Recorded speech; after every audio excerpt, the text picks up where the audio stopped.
If you're anything like me, you may have stumbled into entrepreneurship by accident. My church came to me, offered to pay me to build a website, and my website business was born. But you don't stay in entrepreneurship unless you're built for it.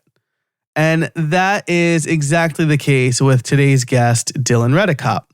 He fell into entrepreneurship, but now he's built a business that lets him spend time with his family, stay fit, and still grow his newsletter. In today's episode, we get into freelancing versus solopreneurship versus contracting, why balance matters more than hustle, and the little systems that we use to keep ideas from slipping through the cracks while still allowing us to stay as present parents. I think you'll really enjoy this episode. Dylan is such a great guy, and I think more people really need to know about him and his work and just be in his orbit. So I'm psyched that he came on the show today. I think you'll really enjoy this episode. And if you're looking for a way to find balance to run your business and get the restorative time you need, something else we talk about in today's episode, you should take the Business Overwhelm quiz. It's 6 questions and you will get a personalized blueprint to find clarity in your business based on your answers. That's over at streamlined.fm/overwhelm. But for now, let's get into the intro and then the interview. If you're overwhelmed by a chaotic business that's stealing time from your family, Streamlined Solopreneurs for you. Hey everybody, my name's Joe Casabona and I've been there. And on this show, I will show you how to turn chaos into clarity so you can stop checking your email at the playground. So I've been thinking a lot lately about, I posted this selfie reset, let me reintroduce myself thing on LinkedIn. And it's the first time I thought of the term freelancer in probably 10 years. I've been calling myself a solopreneur. And I was like, what is the difference? And Justin Welch's blog post came up about it. I might identify more with the term freelancer than solopreneur. Because like solopreneur is someone who just starts a one-person business. They probably offer a product or service. Freelancer is somebody who makes their skills available to other businesses. I think maybe fractional has replaced the term freelancer. And so I'm reading your bio, how you kind of fell into entrepreneurship. Mm-hmm. You run your newsletter, but you do, I don't think this is a secret because it's very public, but you work with Chanel Basilio, a friend of the show. Yes. And I suspect that you do some other work too. Do you consider yourself a freelancer? I love that question. I don't consider myself a freelancer because I feel as though a freelancer has to quote the Taken movie, a unique set of skills. I do not necessarily have this unique set of skills. I'm more of I've always considered myself, ever since I heard the term generalist and specialist, I've always been like, oh, I am that. I am the generalist. So for me, I kind of use the term contractor, which is like very boring and kind of like very layman and boots to the ground kind of sounding. But that's kind of how I view myself as far as my work goes. I can do many things and I can do them competently, but am I expert at many of them? Not necessarily. So freelancer, I would not describe myself as. However, in the right situation, I could potentially pitch myself as one. Yeah, that's really interesting. Because I feel like I don't think I would consider myself a generalist. I think I'm very good at the unique set of skills, right? But I think I have a lot, not to brag on myself, but I'm working with Charlotte Crowther on my signature framework right now. Nice. And Charlotte's our first call, she's the best. Yeah. But our first call sent me into this spiral. What do I do? What do I even do? Who am I? Yeah, right. I used to make websites and I have a master's in software engineering, but now I help people podcast, but I don't want to just, and so I landed on this term hired gun for being on the internet. Just I like that. I can, right? And I feel like I land squarely in freelancer, right? I can help you build a website. Mm-hmm. I don't do that a lot anymore, but I can help you be online and do it well and do it without it killing all of your time. And so that it was really top of mind when I read your bio. And so I wanted to ask you that straight away, because on top of your newsletter and working with Chanel, do you work with anybody else that you could talk about? Currently, no. There's like, okay. When I first started working with Chanel last summer, I was doing a bit of other work with another newsletter operator and doing similar work, but also different. And it was all around newsletters. That, as I ramped things up working with Chanel, scaled that down because I wanted to put basically 95% of my focus on supporting her, and also the other percentage going towards, building my own audience and newsletter. So right now that's kind of taking up most, if not all, of my working time. Yeah. Cool. I like that. Speaking of Chanel has the Growth in Reverse newsletter / podcast. She does.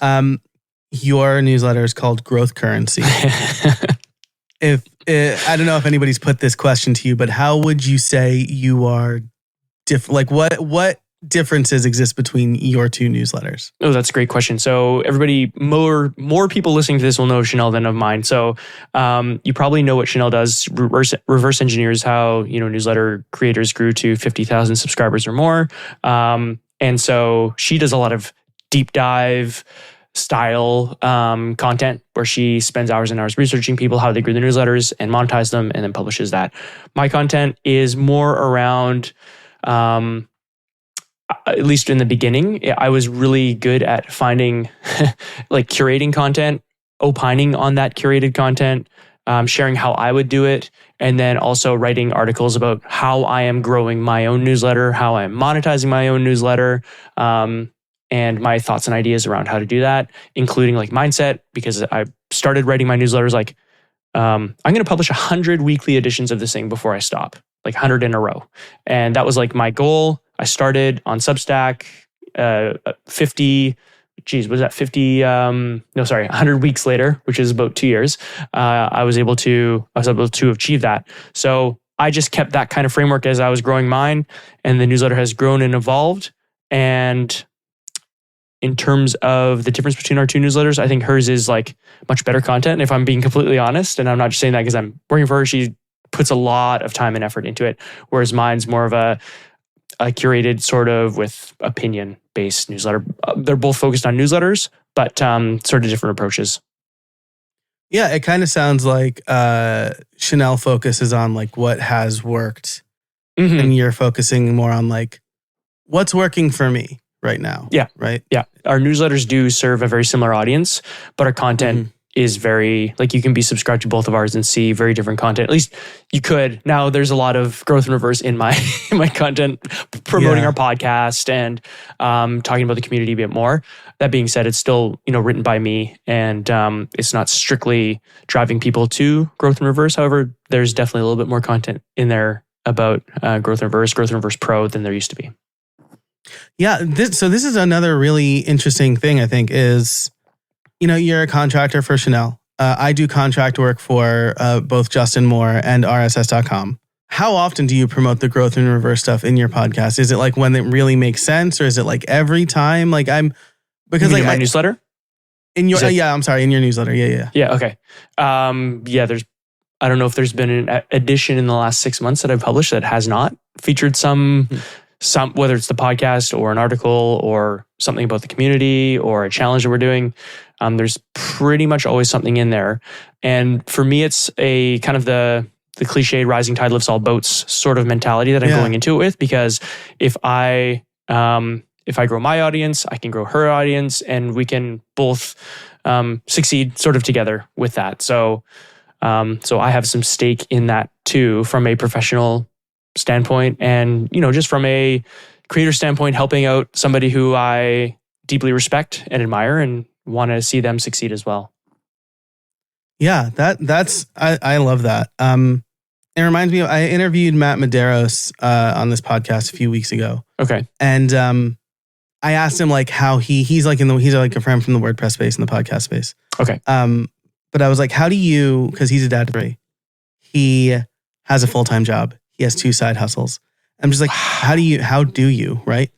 And he mentioned like common threads make his side hustles sustainable. So like his side hustles are tangentially related to his full-time job, and his full-time job benefits from it. His side hustles benefit from it. And it sounds very similar, right? It sounds like the contract work you're doing for Chanel, there's a symbiotic relationship there, right? They're not competing for time, or one's not parasitic to your time. They are symbiotic to your time. Yeah, I think that's a good way to put it. Yeah, and I think if you can, just on a side note, if you can find a side hustle that also benefits your 9 to 5, day job, that's really bringing home the majority of your revenue, man, that's a good place to be in. Especially if the side hustle, I don't know, if you can like figure out the fun part, the part you really enjoy about your job, where 75% of it you're just like meh, but the other 25% I like this part of my job, help grow that, improve your job. I think that's a really cool way to go. It reminds me of like Tom Orbach, who's in the Growth Reverse Pro community, who like writes about marketing ideas, and most of that content comes from his actual job, his full-time job, where he's like testing these marketing ideas or searching for new marketing ideas. And then he's like writing about them also in his newsletter. I assume with full permission from his job to do so. But he's found a lot of success doing that. So I just think, side note, that is a great strategy if you can figure that one out. Yeah, it lends sort of credibility, right? When I was in the web development space, Mm-hmm. I would seek jobs, and there would be a clause in the contract that said like, you can't do side work. Yeah. And I never understood that. I understood that from we are worried you're going to burn yourself out. Okay. Or we are worried you're going to steal our clients. Yeah. Right. But like there's a different clause for that. I was always very like, don't tell me how I can spend my time. Yeah, totally. Like, unless you're going to pay for my whole life, you cannot tell me how you're going to spend how I'm going to spend my time. But also like the things I'm doing in my side projects, like I'm bringing those skills to the job. Yeah.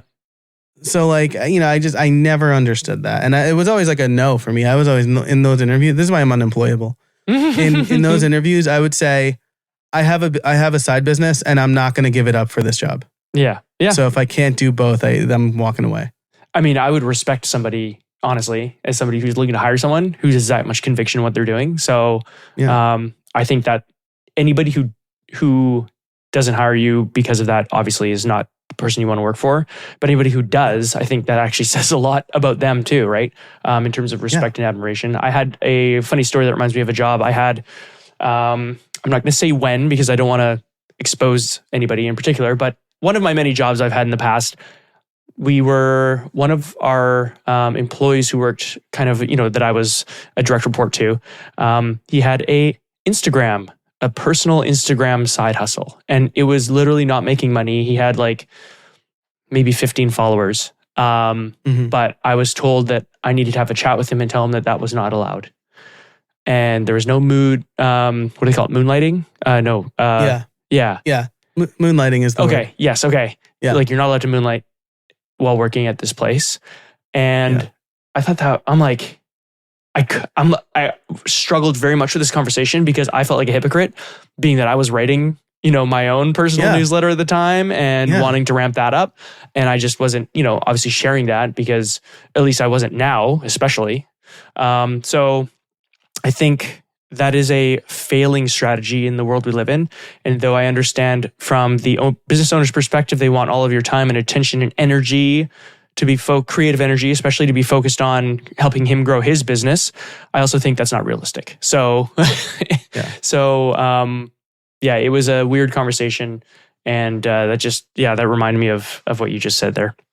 Let's get into like the core questions here. I think we did a really good job of like setting the table, right? Because like we're both trying to kind of do the same thing. You have a number of children, right? I have 2. Yep.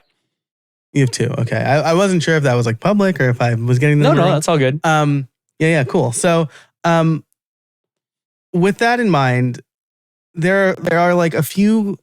I like talking about workflow and like how we work and find balance. And so, like, I know tools don't make the business, but like everybody has that tool that they rely on, right? So, like, what's one tool that you couldn't run your business without? I'm looking at my tabs in my browser right now and scanning to see which ones are the most open. I see a lot of Google Docs. I see Loom and I see ChatGPT. So just on the face of it, those ones come to mind. I also see a Kit tab open. So those would be kind of my main tools that I am using right now. ChatGPT we could go into long talks about how that works and what we do with it, but I think you can kind of surmise the different use cases I have for it. Kit, obviously, to publish my newsletter and grow my newsletter with Creator Network, lead magnets, landing pages, all that sort of stuff. And Google Docs is where I like to spend my time writing. I don't love it as a word processor, but it just is the most cohesive piece of the puzzle, I guess, because I use Google Drive and everything like that. So I use Google Docs for a lot of ideation, first drafts, and that sort of thing. Cool. Which actually that leads me to another question I have, which is like, where do tasks, ideas, things that you need to do, where do they go when you think of them? Right? Because I mean, like, inspiration can strike anytime, right? So like when you're at your computer, where do they go? When you're out and about, how do you handle that? So I'm horrible with, I mentioned commitment phobia. I'm horrible with like note taking, idea gathering. So I've got a workbook here where I write down ideas. I've got a Google tab open over here where I have, it's literally called ideas. I have Google Notes where not Google Notes, sorry. What is it? Google Keep. I think it's like a notepad, sort of like Apple Notes, I think, for Google. Are you an Android guy? Yeah. Nice. Google and Android. So I use that for ideas, usually more so when I'm out. And then I'll also, when I'm out, I'll just fire up ChatGPT and like record an idea or and get it to like either remind me of it, which I haven't done often lately actually, or kind of spitball. Like when I'm driving, I'll turn it on safely and just do like the voice chat with it while I'm driving through like Bluetooth. Yeah, this is really interesting because if you talked to like 5 years ago me, I would be like, people talking to their phone is unhinged. And now I think I probably talk more than I type. Like the first time I got a voice note from somebody, like an audio note from somebody instead of text, I'm like, what the hell is this? And now it's like my preferred method for sending and receiving. Dang. Excuse me. So when you say that, do you mean like voice dictation to text message or literally voice note send? Voice note send. Interesting. I think Sarah Loretta? Oh yeah, I know Sarah. Yeah, right? So like the first time it was her and I'm like, God almighty, what is this? That I have to like stop what I'm listening to listen to this. And now it's like, yeah, this is way more convenient for me. Yeah. Especially when I'm like got my hands full with whatever else I'm doing. Yeah, that makes sense. An example of, I did that this morning, similar but not. So it was voice to text, so not quite the same. But I wanted to send my wife an update. We dropped my daughter off at kids camp today, and she was struggling a bit. So I got a call from the camp director, and so I just wanted to give my wife an update, but I didn't want to type it all out. So I just fired up Whisperflow on my computer, spoke into this mic, and dictated it.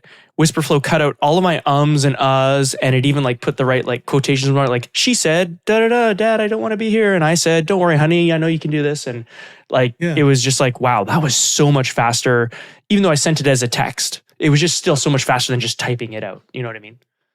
Yeah, absolutely. Like, and maybe this is indicative of the tool getting better. Yep. But like, I do the same thing with Whisper Memo, or like now it's like that's an iPhone app that like works on my watch. It has a shortcut. So like when I'm driving, right? Yes. But that also has like Zapier hooks built in. So if I start a voice note with like article idea, it'll send it to a specific Zapier. Ooh, I like it. Webhook. Yeah. And like same thing, like it'll clean everything up and do whatever it needs to do. And like that's just, I have not felt it good enough to replace me sitting down and actually writing at my writing app. But I do find it better than just like writing article about Aaron Judge Joe Torre. Like I would look at that like a day later and be like, what does that mean? Whereas like if I'm just like talking at my phone for like a minute and then it turns into like a loose kind of fat outline. Yeah. I found that really helpful. Wait, do you rate Yankee content? I wish. The Yankees are in a lot of my analogies, especially during the baseball season. Of course.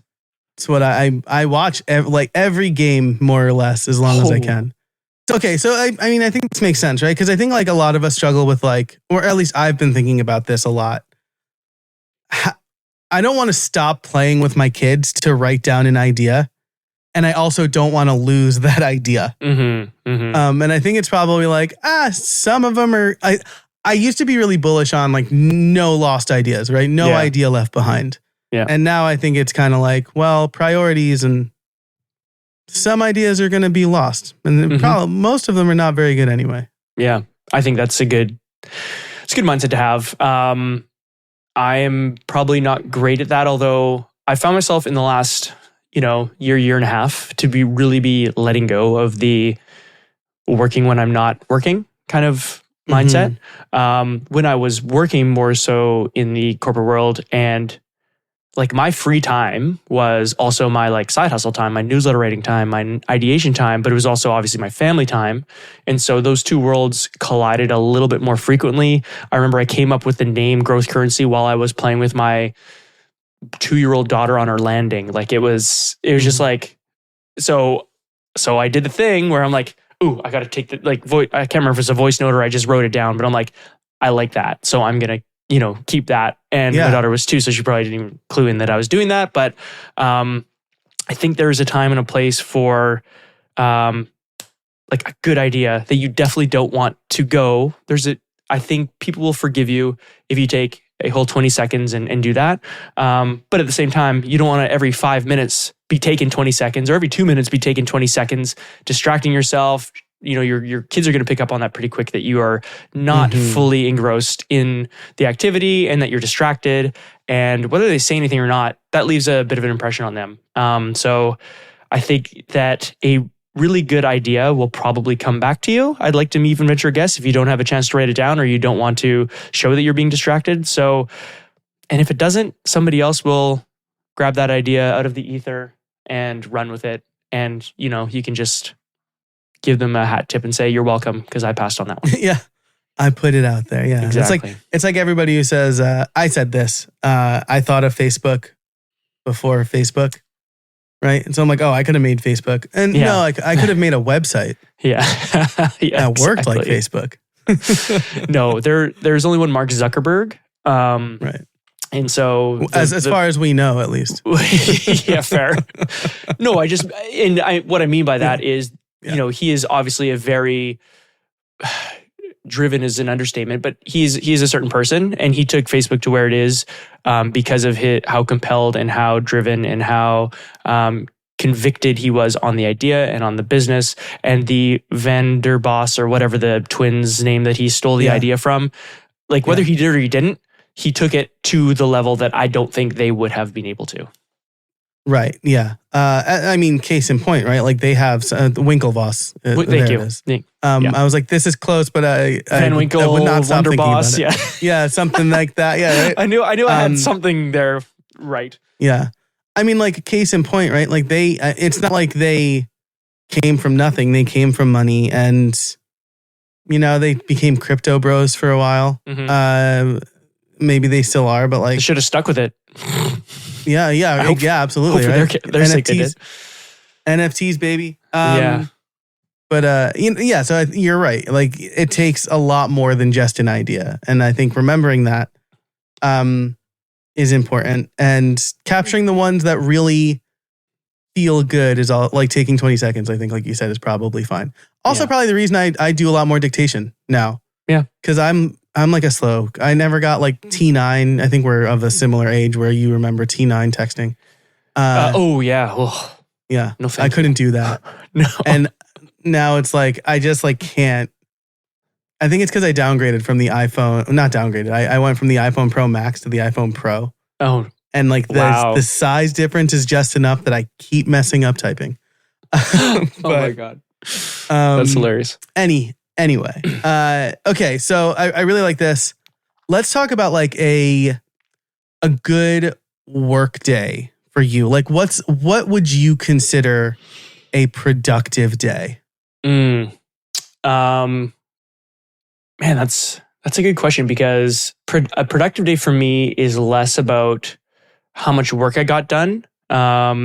It's more about, I think, how I felt, how my energy was, how distracted I was, so to some degree, how much work I got done. But really, it's just like, man, did I feel good about the progress I made on things and the focus and time and attention I put into things today? Or was I just like a shit show of, I woke up, I had coffee, then I wrote an email, then I got up and had another coffee. And then, I said goodbye to my kids and then I came back and I, started writing out something else and got distracted by a text message. Like, you know what I mean? Like all of these interruptions, did I give into the interruptions or did I stay focused and on task? So I think for me, a good work day is one where I feel good about the focus and energy I put into the day and not necessarily like, man, I cranked out 8 hours of solid work today. It's like, hey, I cranked out like 5 hours of focus, like building, energy focused, moving the, what is it, like the $10,000 an hour work. Yeah. As opposed to the $10 an hour work. Yes. I'm going to credit He with that he's the first person I heard it from, right? That's it. Yeah. He was also on the podcast. I guess I'll link to a bunch of previous episodes. There you go. I was psyched about that, right? Okay. But I think this is such a great way to look at it, right? Because like I can have days where I worked a lot. Like I've pulled a couple of 12-hour days recently because I've been taking full days off to spend with my parents because they're visiting as we record this. Yeah. And my wife will be like, "How was your day?" And I'm like, "I got a lot done." I didn't necessarily, I did like a lot of context switching, and there was, just like distractions and things like that. But then like the days that feel really good are the days where I feel like I did good work. I think that's a really, really important thing to think about. And I think like, again, I'm giving myself as the guy who talks about systems and processes and time boxing and stuff like that. Like I'm giving myself grace because I have ceded priority to my children while they're home for the summer and my family while they're home for the summer. And so like the business is a little bit more chaotic in the service of maybe spending more time with my family. The things that really matter, maybe, potentially. Yeah, exactly. Yeah. So I think like that's a really interesting, that's a really good answer, I think. Now I don't want to embarrass you, but when we met in real life great. Perfect. When we met in Boise in real life earlier this summer, it turns out you're like jacked, you're like super fit. How do you, this is like around hobbies, because I think we all have hobbies. Yep. Or we all should have hobbies. How do you make time for things like that? I assume you go to the gym. You got to tell me you go to the gym, because if you're like, no, I'm just like this, I'd be really sad. But like, family, business. Yeah. And then, staying healthy or whatever it is you choose to do with your free time. Yeah. Well, don't hate me because I hate the gym and I don't go. But I've got like, so I do still a form of workout, like push-up bars. Okay. So I do push-ups. I have a pull-up bar in my garage. So I like to do challenges. Do stuff. I do stuff. Yeah. I do like more, more like calisthenic, like body weight workouts as opposed to big, heavy grunting, pushing weights around, which trust me, I would love to do if I didn't totally mess up my back doing that 10 years ago. So I just really can't do it anymore. And so my workouts are that, but even more so, I got into triathlon like 2 years ago. And so I had an old bike my dad gave me. I'm like, hey, I can run. I like to run. And I got a bike. I just need to figure out how to swim. So now my workouts are not going to gym, but instead spending time doing one of those three things. So not every day. I'd love to do it every day, but time permitting, I'll do one or maybe two of those kind of training sessions per day. I'd love to do it during my lunch break, midday. And then like tonight, for example, I probably won't have a run today, but I have a running club I'm part of in the evenings. And so that does take a bit of time away from family, but they do also sometimes come out, especially in the summertime when it's nice out. And they'll hang out at the park that we're doing like track drills at, and I'll still see them and they're still like a part of it.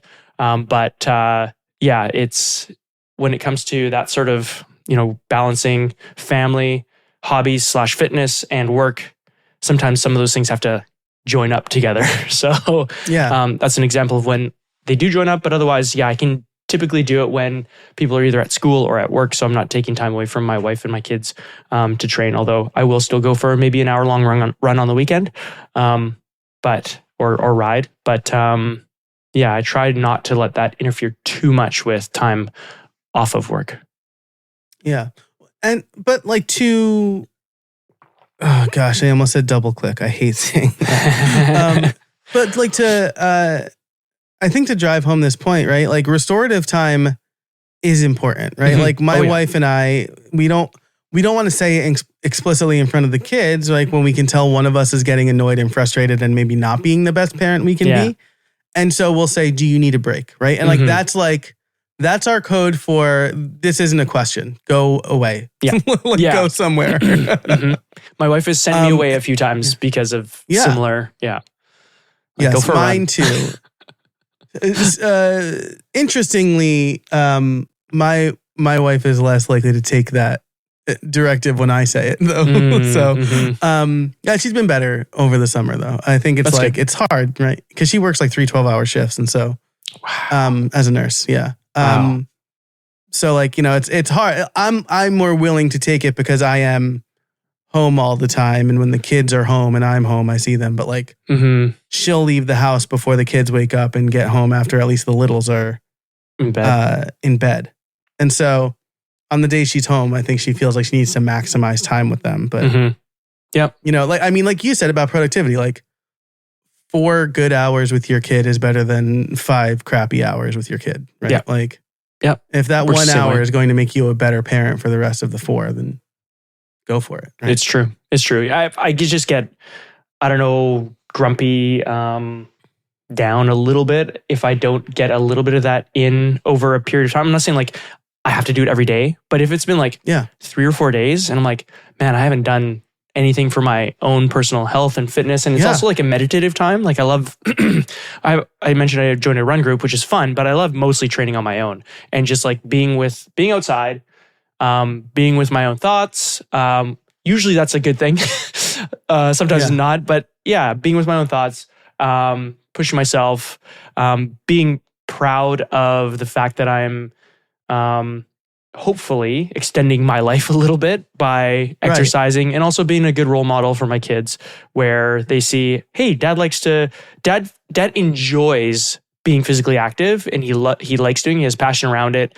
And so it's not this thing that they feel that they have to do or that is like a kind of torture or anything like that. So, I think it's important, at least it's important for me. And that hobby might not be obviously physical activity for other people, but it might be whether it's even like gaming or just chilling out watching Netflix or gardening or woodworking.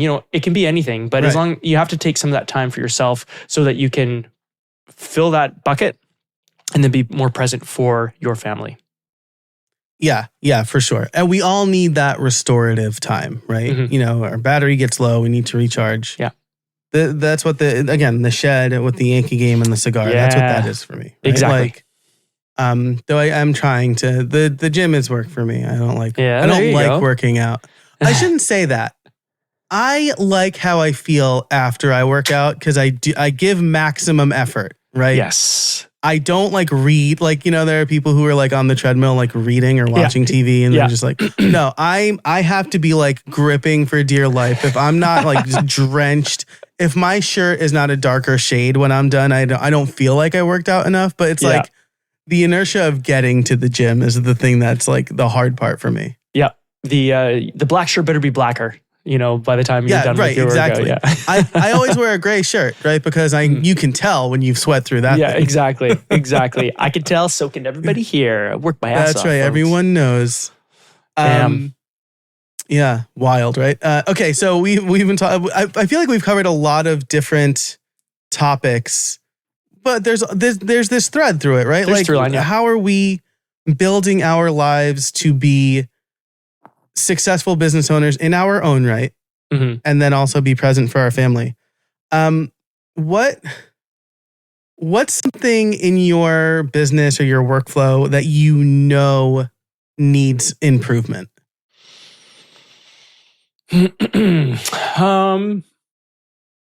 Most of it. I say that kind of jokingly, but also I'm probably my own worst critic. So I always, many days I feel like I could have done more. And this goes back to the other question you asked. And those days where I feel like I had a really solid energy day where I was not distracted, where I was not this and that. I wish those days were more frequent. So not necessarily a workflow or anything like that, but I need to button down the number of distractions I have. So a really simple, basic thing I could do is just throw my phone out in a different room. I find myself when like Descript is taking a while to load, I'm like, got to get out my phone and do whatever, whether it's check a text message or scroll Instagram or check my fantasy football team. Like I will find something to distract me while that wheel is spinning, right? But that's stupid. Like I have a computer here that I could just tab over. So I don't need the phone here to distract me from that. And B, it also turns 30 seconds into like maybe 10 minutes of, pointless scrolling. So I think eliminating distractions basically is what I'm trying to say here is probably the biggest opportunity I could have in making my days more productive. It's easier said than done, but I think it's a simple step that I could move towards with more focused work and focused time. Yeah, that's a great one. And it's something that we all struggle with, right? Like I keep my phone here because I usually have it in the standby mode for iPhone and it has the time, but it also has my current time tracker. Oh, nice. And so like I do, that's like the way that I know if I'm time tracking. But if my watch buzzes too much, I have a button on my Stream Deck to turn on the most aggressive focus mode, like do not disturb mode on my phone. Ooh. So that only my wife can break through. I like it. If something happens, right? And my kids' schools. Yeah. Yeah. Which actually my kids' school now, because my youngest is moving to where the big kids are. She's out of daycare and my wallet is happy and I'm happy. Yeah. Oh, I can relate to that. Right? Yeah. Now we're going to get to a rapid fire question, but there is one more question I want to ask. I think this is really, I like this question, especially for contractors, generalists, the guns for hire, freelancers or whatever. How do you manage client communications without it taking over your whole day? Because there are some days where I feel like I am a chronic email checker. I don't have any social apps on my phone. And so when I'm mindlessly scrolling, I go to the email app and then my CGM, my glucose monitor app. Right. And then I just repeat that cycle. So like, what do you do to manage client communications? So good question. So right now my main client is Chanel. And so we don't really have any hard and fast rules about communication. So we honestly do a lot of SMS texts back and forth. And I've got an app on my computer that just connects to my Google Messages. And I assume she does as well for her iPhone. And so we definitely communicate most frequently, quickly that way. Email is less frequent. And then we also will use whatever project management tool we are currently working with, because we've changed a few times. We will also send messages in there. But sorry, I should also mention Loom and Tella. So we have a few different ways of communicating. My preferred method is, especially just like quick, fast, and easy, is like send me text or I send her text and we get back to each other relatively quickly that way. And it doesn't take up too much time. Like drafting an email, opening up Gmail, potentially getting distracted by something else in our inbox. Trying to type out what we want to say, coming up with a email subject line. Not that this is like a marketing thing, but just like all these little things that we have to think about take up so much more time than they probably need to. So email is a less used way of communication. So, but if I was dealing with a new client, that would probably be the predominant way I would go. That being said, I still love using Loom or some kind of video capture tool where I can just like speak and show. And Loom is big on like, you saved a meeting. And I'm also like, well, I probably also saved an email to some degree, at least writing an email that may not translate. Right. Whereas if I just record my screen and my voice and show you what I'm doing or what I need or what I think you could improve on or need help with, then that's going to save a lot of time and energy and trying to decode the message that I am encoding. Yeah, absolutely. Now, so let me ask, because I don't think I'm ever going to be able to find this app again, but when I was Android Army, the thing that I hated the most was I couldn't send texts from my computer. Okay. And there was an app, I think it was called like Mighty Chat, or I think Many Chat, but also that's another thing. Mm-hmm. Like there are a lot of AI bots now call with the word chat. So I can't remember it, but like, is it just like Google Chat now for you? No, yeah, it's Google. Well, it's Google Messages. So the same app Google that comes on your phone. Okay. That is basically their SMS messaging system. Okay. It would be iMessage, but for Android. Yeah. And then you can just download that right to your desktop. So it's sitting in my taskbar on my Windows computer. So much better than probably what you were dealing with back however long ago that was. Yeah. Over a decade now. Oh, yeah. Yeah, right. And it was like a whole big thing. God, I'm going to have to, it's probably on my blog. I'll find it later. Okay. Well, I'm hearing the footsteps of upstairs. Hopefully you're not. Otherwise my setup is not doing its job. I cannot hear footsteps. You're good. Fantastic. And so, but that means that we're almost out of time. And so I want to do a couple of rapid fire questions for you. Email service provider. I know the answer to this one. Kit. What's your favorite calendar app? Ugh, I hate calendar apps.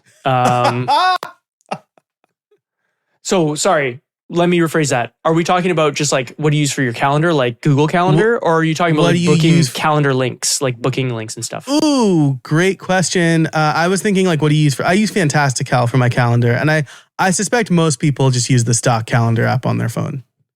Google Calendar. That's the way, yeah. I think you mentioned, Fantastical is Apple ecosystem only, but it's amazing. I pay $60 a year for it. Oh my God. $60 a year for it. And it's super worth it. Yeah. Right. For a thing I'm in every day. Note taking. I know you mentioned this already, but what's your note taking app of choice? I will go with Google Keep just because I use it sometimes on my computer, but often on my phone. And that's where I will take quick notes. But if I'm on my computer and I have ideas, I just open a Google Doc. All right, Google Doc. Would you say like Google Doc is like your personal knowledge management system? Have you heard PKM as a thing? Yeah, I'm so terrible with that stuff. Yeah. So my personal knowledge management, my PKM is everything. Nice, love that. Yeah, it sucks. File storage. I think you mentioned Google Drive. You use anything else? I have used what do you call them when like physical drives? External drive? Because I'm running out of space on my Google Drive and on my computer. So no, it's pretty much strictly Google Drive that I use. Awesome. And then last thing, and I'm keenly interested in this because you said you and Chanel have switched a lot, but project management. What are you currently using for that? Okay, so I don't know how much I should say about this because it's not necessarily public knowledge, but there have been a few popular ones that we've tried. We've tried using Notion, and I've had over the last 6 or 7 years a lot of like, hey, I'm going to try Notion. I'm going to get good at it. And then like falling off it, and then trying to like, okay, everybody's using this. There's got to be something I'm missing, and then it's this constant battle of like, it just doesn't work for me, for my brain, for the way I work, for the way I organize things.